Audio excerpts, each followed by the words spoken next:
Welcome. The topic we'll be discussing in this lecture is real-time operating system. Real-time operating system is also called as real-time systems. In short, it is just called as a real-time system.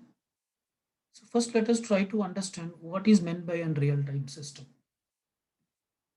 First, let us try to understand what is meant by real-time.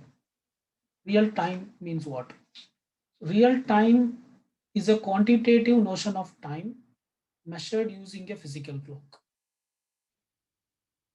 Real time is a quantitative notion of time measured using a physical clock. So basically, it means that the real time applications, the applications that is run on the top of the real time operating systems are time critical applications. That is, at any cost, the task should be completed within the specific time. If the task was not completed within the specific time, then the system will fail. And And if the system fails, the amount of loss will be very huge. Okay. So here is an example. So real-time systems, operating system, what it means in the sense, these are basically event-driven systems. These are basically event-driven systems. That is, uh, if some event occurs, then some action must be taken within a specific time. If an event occurs, then the action should be completed within a specific time, and the events are sensed through the sensors. There will be some sensors. The type of the sensor may vary depending on the application. So these sensors will measure some typical parameters like temperature, heat, light, whatever it may be. And and as long as certain event does not occurs, say as long as the temperature does not exceed a certain degree Celsius, it won't do anything. But if that event occurs, the temperature increases a specific limit, or if heat increases a specific threshold limit, or some uh, unexpected event happened, then some action should be taken, and that action should be completed within a specific time. So one typical example might be maybe in an industry based system where something is getting heated, you should keep on monitor you through the sensors that if the temperature is less than 500 degrees or not. The moment temperature becomes more than 500 degree Celsius, then the coolant shower should be on within 500 millisecond time. The coolant shower should be on, and it should be pouring on it, and it should be and this process should be completed within 500 milliseconds once the temperature exceeds 500 degrees. So these are called as time critical applications. So there should be a physical clock in the sense there should be a clock inside these devices, and these clock should measure the time at a very small intervals. Okay? The regular clock mm, which we use in our day-to-day life, these clocks ticks at 1 second at a rate of 1 second. Okay, but the clocks that are used in the computer, they may be ticking maybe in terms of microseconds or in terms of nanoseconds or even less than that. Okay, so these clocks should ensure that this particular action is completed within the 500 millisecond of time.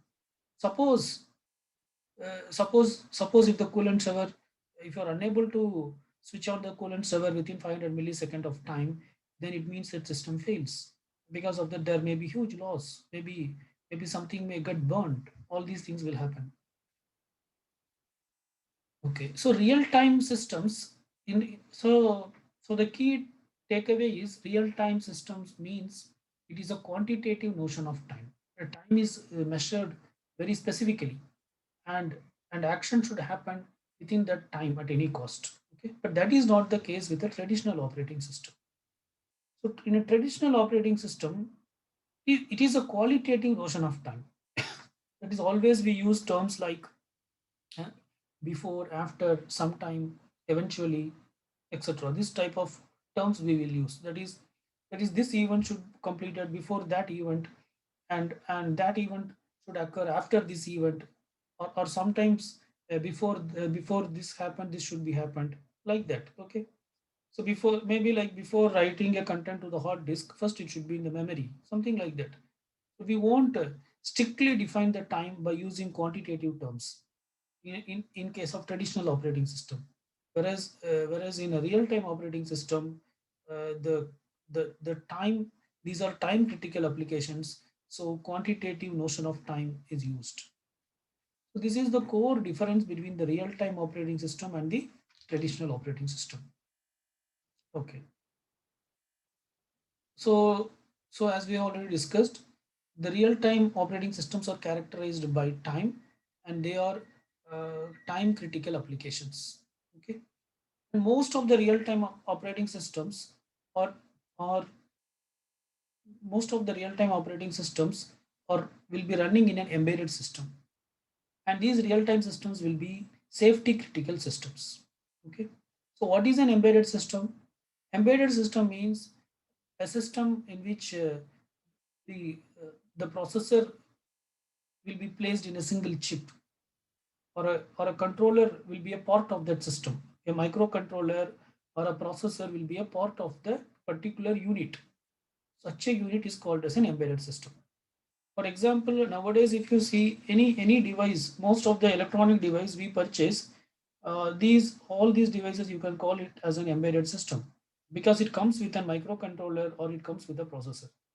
Example, smartphone is an embedded system. Okay, it has, because it has a processor, and on top of that processor it runs several apps. Okay, if you purchase a washing machine, the washing machine also is an embedded system, because it will have a processor.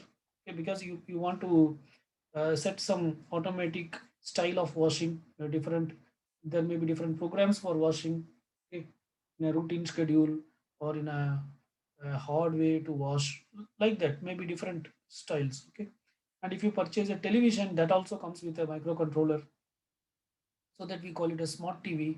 Or if you purchase a fridge, that also comes with a microcontroller, right? In car also there will be in automobiles also there will be microcontroller to control fuel injection, or to open the airbag in case of accidents. Okay? So most of the real-time systems are embedded systems. But that doesn't mean that all real-time systems are embedded systems. No, there may be some embedded systems which are not real-time systems. Okay, most of the real-time systems are embedded systems, but that doesn't mean that all real-time systems are embedded systems. So that is what this diagram says. So from this diagram, what you can understand in the sense, uh, see, there is basically two circles.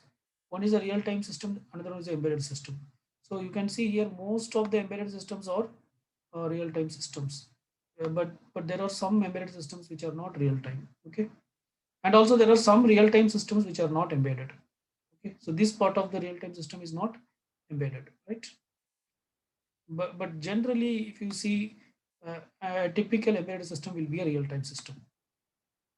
And real-time systems are safety critical system. That is, that is, if something went wrong, there is whatever the certain action should happen within the specific time. If those actions were not taken, then it may create uh, safety issues also. Okay, it may create human loss, or it may create loss of property, or it may create a financial loss. So these applications are called as safety critical applications. So most embedded systems are real-time systems. Okay, but there are also some embedded systems which are not real-time systems. Okay, so here is an example which is embedded and real-time. Example, this automobile airbag activation unit, automobile fuel injection unit, device controllers in industry applications. All these are examples for real-time systems which are embedded. Okay, but if you take this second example, air traffic monitoring and control, this is real time, but it is not embedded. It is the air traffic monitoring. So there will be some unit in the the aerodrome, which will which will know about the directions and at what elevation each flights were flying. Okay, and they will give direction from the ground station, like which flight should take should fly at what level of elevation and at what direction they should go. All these things. But this is also real time application. But this is not an embedded application. Okay, so embedded means the controller will be with the device. So here it is not in the device. It is not in the flight. Everything is done in the ground station. Only the flights are sending some signals. So air traffic monitoring and control is an example for a real-time system, which is not an embedded system. Yeah. So safety critical application means if these applications should respond within the specific time. If they fail to respond within the specific time, then it will lead to financial, property, or human loss. Okay. So basically, the real-time operating system helps to ensure that it meets the system meets the deadlines. It is very critical that it should meet the deadlines. So one of the primary mechanism of a real-time system is task scheduling. So they should schedule the task in an effective way such that all applications will meet their deadlines. And embedded systems or event-driven system, they respond based on events. So one example is the automobile airbag system. So there will be motion sensors in the automobile, and these sensors will keep sensing for any collision. And if they detect a collision, then the system should deploy the airbag 10 milliseconds or less than the time. Okay, when there is a collision, then the airbag should be deployed with less than 10 milliseconds of time. If you are if the system is unable to deploy the airbag within less than 10 millisecond of time, then the system will fail, and then there may be there may be a human loss, or there may be a great accident might happen, which may threaten the life of the human. Okay. So most of the embedded system respond to external events. Okay, if the response is late, the system fails. So this is also this airbag. This airbag motion sensors is also what it is also responding to external event. Collision is an external event. So when a collision occurs, it immediately responds with the airbag. And it should respond within the specific time. If it is delayed, then we say that the system is failed. Okay. Then there is another core important difference between general purpose operating system and real time operating system. The objective of the general purpose operating system is to minimize the response time and to ensure fairness. So if you take any application in a general purpose operating system, they always try to minimize the response time and to ensure the fairness. Okay. But that is not the case with real-time operating system. In a real-time operating system, the real-time operating system will not try to reduce the response time. They only try to perform think perform things within the deadline. They only try to do the action within the deadline. If the action is done within the deadline, it means the task is successful. Okay, if it is not done within deadline, the task is failed. That's all. See, you should not see this. What does it mean in the sense? In a general purpose operating system, say for example, a particular task T1. Okay, if the task is completed within 10 milliseconds, the user may be happy. Okay, but the next time, if you complete within 9 millisecond, if the system completes within 9 millisecond, the user may be more happy. If it is completed within 1 millisecond, the user may be very happy. Okay, if it is completed between with less than 0.15 millisecond, uh, so then also the user will be very happy. Okay, so actually there is no limit on this reducing the time. So always the general purpose operating system will be trying to reduce the uh, minimize the response time. Okay, So, or forget about the user happiness. If you the extent to which you reduce the response time, what happens? The effectiveness of the system increases. The system's performance level increases in a general purpose operating system, because this is how we measure the performance of a general purpose operating system. How we measure the performance? Mainly based on the response time, how quickly it responds. Okay, is it getting delayed or not? But this is not the case in a real-time operating system. The real-time operating system, we say there is a deadline that this particular action should happen within 50 milliseconds. 50 milliseconds. Then the system's performance is how it is calculated, in the sense, does the work was done within 50 milliseconds or not? Yes or no. That's all. So it doesn't mean that if the work was completed at 49th millisecond, it is more efficient, it is less efficient. And if the work is completed at a 10th millisecond, it is more efficient. No, that is not the case. So at any cost, the work should be completed within the deadline. That's all.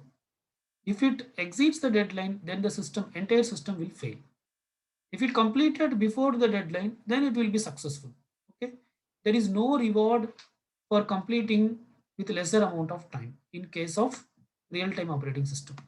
Whereas there is a reward in if the task is completed in lesser amount of time in general purpose operating system. The reward is in terms of better performance. Okay. Real-time operating system, there is no reward if the task is completed with lesser time. Only thing is the task should be done within the deadline. Okay. So when you can call something as a real-time system, uh, we can call something as a real-time system if it has at least one real-time task. See, it means that a real-time system can perform more than one task. Say a typical real-time system, say it is performing some 10 jobs, T1 to 10 tasks, T1 to T10. Okay. It is not that all the tasks will be real-time task. Maybe some 3 4 tasks may be real time, other tasks may not be real time. Okay. So there may not be any time constraints on the other task. Other tasks can be there is no strict time constraints. Maybe for 2 3 tasks there may be strict time constraints. Okay. So in a particular system, if there is at least one task which is a time constraint, which is a real time constraint task, then such a system will be called as a real time system. Okay. And the results produced by the real time system should be logically correct, and also the result should be created within the stipulated time. So time is more important. If the result is created after the time, then it is waste. Then we say that the system is failed even if it is logically correct. Okay. So the objective is not only to create logically correct results, but also the result should be generated within the stipulated time. Fine. The next thing what we'll be discussing is why operating system is required for an embedded device. See, generally, so this is one of this is a nice question, because if you see an embedded device, it is normally going to perform a specific task. Okay. So it is going to perform a specific task. Say this airbag controller, it is going to do only one task. What it is going to do? It is just going to check whether the motion sensor is going to detect whether there is a collision or not. As long as there is no collision, it need not do anything. When there is a collision, it should open the airbag. So that is only one job. So most of the time, this question arises that should a real-time system should have an operating system or not, or can we just load the program which is required for that particular task? In this case, if it is the airbag, opening the airbag system without an operating system, why can't we just program that alone? Just keep checking the uh, a collision, the motion sensor, let it keep checking the whether there is a collision or not. If there is a collision, let it open the airbag. Okay. Why can't we do that? The reason is uh, in today's case, in most of the embedded systems, it is not only going to perform one functionalities. It is going to perform multiple functionality. So if you take your mobile phone, you are not going to perform only, you are not going to only make a call. For making a call also a controller is required. Okay, you are not only going to make a call, you may use the mobile phone to make a call, to chat in WhatsApp, to chat in Telegram, to send an email, or you may have many other applications on that, and all the applications should run. Okay, so then you need an operating system, because it's not one application, there are multiple applications are running. So there should be a program which manages all these things. So you need something called as multitasking. You may open more than one window at a time. So who will control this multitasking, and who will schedule the tasks, like job scheduling? Who will schedule the job? Which job should be done by which job should be executed by processor and when? And who will perform process synchronization? Okay. And also to perform memory management, file system management, for networking, it is for connecting with other devices. When you switch on the Bluetooth, your mobile should be connected with other devices. And for graphical controlling the graphical displays, for performing IO operation, for power management, for all these things, you need an operating system. So that is the main reason why an operating system is required in an embedded device. Okay. For example, if you take a typical smartphone operating system code, it contains over 5 million lines of code. The operating system that is running in a smartphone. Okay, it is either Android or iOS. The how much lines of code these operating system have, in the sense they have more than 5 million lines of code. Okay.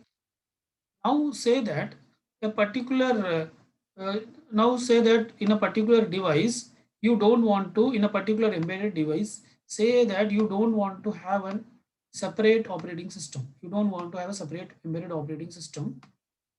Rather, you want to create an application, without an operating system. Okay. Now what happens? This application should do all the job of the operating system. Are you getting? This application should do all the job of the operating system. Okay.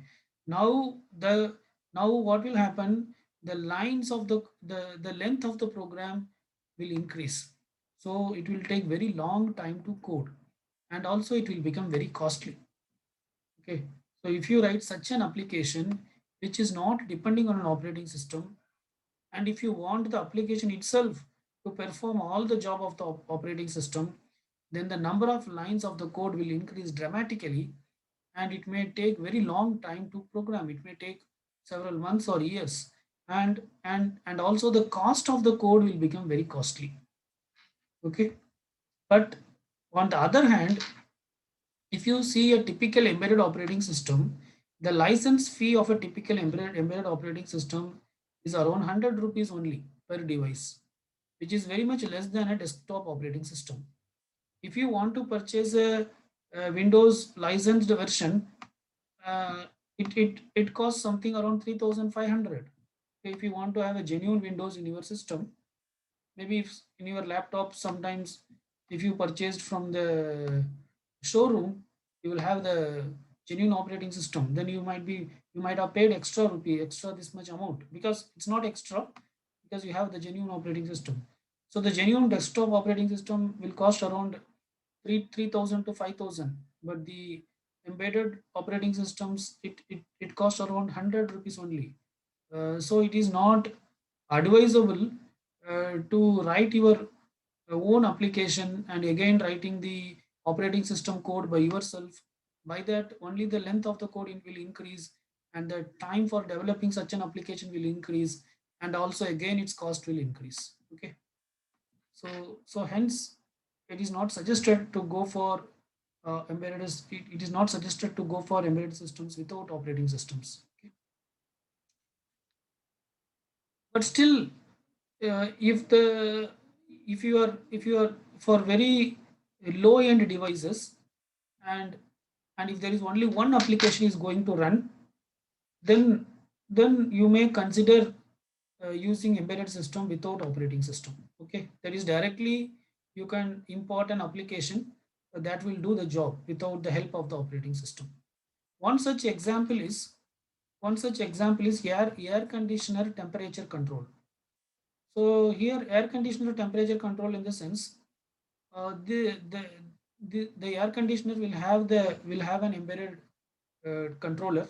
That is, it will have a microcontroller or a microprocessor, and there will be some sensor which will sense the room temperature, and depending on the room temperature, the air conditioner will be either, it will either switch on the air conditioner or switch off the air conditioner. Okay, so it may check if the temperature exceeds 28 degrees C, then it will switch on the air conditioner. Okay, then again, if the temperature drops below 18 degrees C, then once again it will switch off. Okay, so from 18 degree to until it becomes 28, it will not switch on. The moment it reaches 28, again it will switch on. So this is a simple application. This can be done without the help of the operating system. So if the embedded device is a very low end devices, and if it has only one application without any complications, then probably you can think of having an embedded system without an operating system. Okay, but as of today's scenario, the embedded devices are getting more and more complex. It is not that you will have any embedded system with only one functionality. You will have many functionality. So so generally, you will not see an embedded system without an operating system. Okay. Fine. So next we will be discussing the types of real-time system. So here we will be discussing three types of real-time system. One is called as the hard real-time systems. The next is firm real-time systems, and the third one is soft real-time system. Okay, so real-time systems are basically classified into three categories. These are hard real-time system, firm real-time systems, and soft real-time systems. Okay. First, let us try to understand what is a hard real-time system. So hard real-time system means these are the real-time systems which are strictly time constraints. So these real-time systems are strictly time constrained. That is, if the deadline is not met, then the system will fail. That's it. Okay. And the deadlines are normally of the order of micro or milliseconds. That is, the deadline should be completed within certain microseconds or certain milliseconds. These are typically safety critical applications. That is, if these systems fail, then there will be either human loss or financial loss or property loss. So examples of such applications are industrial control applications. Okay. So there may be some industrial control applications to sense the heat of a liquid or the temperature of a liquid or the temperature of a pipe. As long as it is not exceeding a certain limit, it is fine. The moment it exceeds a certain limit, some action should be taken immediately. So such systems are called as hard real-time systems. The next one is a firm real-time system. A firm real-time system, if the deadline missed occasionally, the system will not fail. If the deadline missed occasionally, at some rare intervals, if the deadline is missing, then the system will not fail. But only thing, the results produced after deadline will be ignored. Okay, because after deadline, whatever the results will be produced, that will be ignored in a firm real-time system. Examples are video conferencing. Okay, say for example, uh, we are using, two persons were using video conferencing, either using Zoom or Google Meet or whatever it may be. Okay, source and destination, they are using video conferencing. So in video conferencing, what happens? The video frames will be sent at every time, because the person will change his position or the way in which he speaks. All this will change. So the video frame will be, frame by frame, the video will be sent. Say for example, the first frame has reached on time, the second frame has reached on time, the third frame has not reached, but before that the fourth frame has came. Okay, and after fourth frame, third frame is coming. Okay, so this is first frame, this is second frame, this is that is, the destination is receiving fourth frame first and then the third frame, but originally first third was sent and then fourth. So now the destination has got first, second and fourth. Now he is getting the third frame. So that is meaningless, right? So the destination will just ignore this third frame. Okay, that's it. So these type of applications can tolerate uh, if the deadlines are missed at occasional intervals. Okay. And another example is telemetry. Telemetry means some so it is some devices where say there is a device and some devices will be generating some data. Okay, it may be from a hospital or it may be from an industry. These device will be generating data. Say it's a hospital device. Say it is generating a patient's heartbeat. It is generating the data, and this data will be transmitted to some remote location. Okay, so telemetry means basically transmitting data to remote location. Okay, say some doctor, some other doctor is sitting in US. For him, this data is being transmitted. This data is transmitted from India to US. Let us assume like that. So now, if say this device is creating data at every 3 milliseconds. So every 3 millisecond, it is sending the heartbeat of the particular person. Okay. So what at what rate his heart is beating, that data it is sending.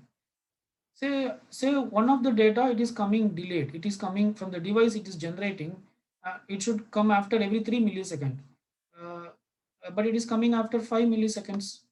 Okay, but the previous data has, but the next data has came on time. In that case, the destination will just receive, will just ignore whatever the data which is coming with a delay. So this is also same with satellite-based surveillance. That surveillance means remote monitoring. Okay, satellite-based surveillance are basically used for surveilling the military applications. Is there any military personnel or in the border of a country, or and also it is used to surveil the, what do you call, the the weapon store. Okay, is there any unnecessary movement near the weapon store? Okay, so these are video surveillance. So they will keep sending the frames to the person who is monitoring. And if sometimes if some frame is occasionally getting missed, then occasionally getting delayed, then that will be just ignored. So these are some of the examples for firm real-time systems. So this diagram, what it says in the sense, the task should be completed within the deadline. This is the deadline. Okay. But if it is, this is the utility. Okay. If it is done within the deadline, it is useful. Utility means it is usable. If it is coming after the deadline, then it is unusable. You cannot use it. You will just ignore that. So such systems are called as firm real-time systems. The next is soft real-time system. Okay. So in the soft real-time system, if the deadline is missed, the system will not fail. Okay. But what will happen in the sense, the extent to which the deadline is delayed, to that extent, the utility will decrease. That is, the usability will decrease. Okay. In a firm real-time system, after the deadline, if the task is completed and it is unusable, it will be just ignored. Whereas in a soft real-time system, if the deadline is missed and uh, if the task is done after the deadline, then depending on how much delay it is taking after the deadline, to that extent, the performance will degrade. Okay. If several tasks mid deadline, then the performance of the system will degrade. Okay. So the typical examples are railway reservation system, web browsing, or any interactive application. In a web browsing, say for example, what we want, when you click on a particular button, say you are entering your detail and you are clicking on some button, OK or submit. When you click on the button, immediately you want the response. Okay, if you click on the button, maybe within 1 second or 2 seconds, if the response is received, the user will be happy. But say if it is taking 5 milliseconds, then the user will be less happy. If it is taking 10 milliseconds, then the user may be upset. If it is taking 20 milliseconds, then the user may get irritated, like that. Okay. So the extent to which the result is getting delayed from the deadline, to that extent, the performance will decrease. Okay. So such systems are called as soft real-time systems. So that's the same case in an interactive application also. Say for example, you are playing some video game and you are clicking on something. If the response comes quickly, the user will be happy and he'll be very much engaged. Otherwise, the user may not be engaged to that extent. This diagram shows soft real-time system. So here you can see this is the deadline point. So if the task is completed within the deadline, then it is fine. The extent to which it delays, to that extent, the performance will degrade. Okay. So if the task is completed at this point of time, it's not that bad, right? It's not that bad. Okay. You are expected at this time. It was done this time. Okay, fine. It is a tolerable delay, right? Okay. But in case of firm real-time system, if the task was not completed within the deadline, then the result is just ignored. You just ignore the result. In case of hard real-time system, if the task was not completed within the deadline, then the system will fail. Totally, it will fail. It will create huge loss. So that's it about the real-time system. So what we have discussed here, in the sense, we have discussed a brief introduction about real-time system. We have tried to understand what's the difference between the real-time operating system and the traditional operating system, and how real-time in a real-time operating system is a time-critical systems, and how things should be done within the specific time, and what is the need for an operating system in a real-time system, and what are the different types of real-time systems like soft real-time system, hard real-time systems, firm real-time systems, and also we have discussed a few applications or examples for real-time operating system. Right? Let us stop here. Thank you.